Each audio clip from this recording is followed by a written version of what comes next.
చెప్పండి. నేను ఇప్పుడు ప్రస్తుతానికి హీరో పెట్రోల్ వెహికల్ వాడుతున్నాను.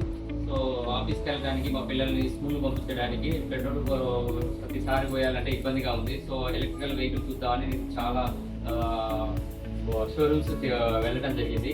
అన్ని షోరూమ్ తిరిగిన తర్వాత ఈవీ ఎక్స్‌పర్ట్ షోరూమ్ అనేది నాకున్న ఎక్స్‌పెక్టేషన్‌కి నాకు ఇచ్చేది. అంటే రీజనబుల్‌గా ప్రైస్ విషయంలో గానీ, వాళ్ళిచ్చే బైకు మైలేజ్ విషయంలో కానీ, సర్వీస్ విషయంలో కానీ ఈవీ ఎక్స్‌పర్ట్ అనేది నాకు మంచి అనిపించింది.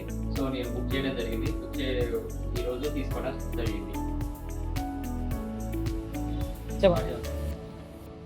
నేను ఇప్పుడు ప్రస్తుతానికి హీరో పెట్రోల్ వెహికల్ వాడుతున్నాను. సో ఆఫీస్‌కి వెళ్ళడానికి, మా పిల్లల్ని స్కూల్‌కి పంపించడానికి పెట్రోల్ ప్రతిసారి పోయాలంటే ఇబ్బందిగా ఉంది. సో ఎలక్ట్రికల్ వెహికల్ చూద్దామని నేను చాలా షోరూమ్స్ వెళ్ళడం జరిగింది. అన్ని షోరూమ్ తిరిగిన తర్వాత ఈవీ ఎక్స్‌పర్ట్ షోరూమ్ అనేది నాకున్న ఎక్స్‌పెక్టేషన్‌కి నాకు ఇచ్చేది. అంటే రీజనబుల్‌గా ప్రైస్ విషయంలో కానీ, వాళ్ళిచ్చే బైకు మైలేజ్ విషయంలో కానీ, సర్వీస్ విషయంలో కానీ ఈవీ ఎక్స్‌పర్ట్ అనేది నాకు మంచి అనిపించింది. సో నేను బుక్ చేయడం జరిగింది.